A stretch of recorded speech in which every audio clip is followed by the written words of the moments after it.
So, Joe, this also is coming on the heels where after this victory with this bill passing here, we're hearing that Joe Biden might again run in 2024 after the midterms look to be getting a little tighter. Even though we'll probably see the House flip, the Democrats are gaining a little bit more steam. How much truth do we put into this right now?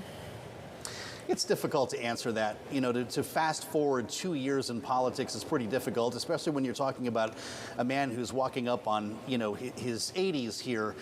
Look, Bloomberg generated this report. That is the actual messaging that's coming from the Biden camp. But what else is he going to say right now? Joe Biden cannot say that he's not going to run, or he'll sink the second half of his first term, if it is a first term. We'll have to wait and see what happens, I think, as we go forward on this. But they are going to take the steps, actually go through the motions to prepare a campaign. Whether they actually announce one is a different matter. Joe, but is this a signal as well that the Democrats are becoming increasingly optimistic around what can be achieved in the midterms?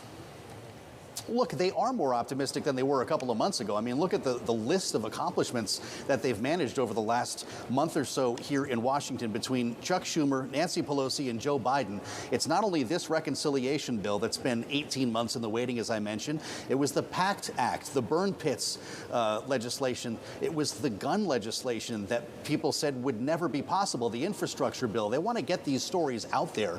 And there are reports now in Washington that the president could do a national tour, like a whistle-stop style tour. It'd be very Joe Biden to put him on a train around the country to let people know in September and October what has been accomplished. Remember, the one thing Joe Biden learned during Obamacare when he was the vice president is that taking the victory lap, actually selling people on what has been accomplished, was a failure in the administration. At this point, people still don't always understand how the Affordable Care Act works. They don't want to repeat that mistake. They want people to understand what's been done on their behalf, and then they can figure out if that's worth making a decision at the ballot box. Also, Joe on a train. I mean, I feel like his staff always thinks that's going to look good. Joe, thanks a lot. I appreciate it. Bloomberg's Joe Mathieu joining us there.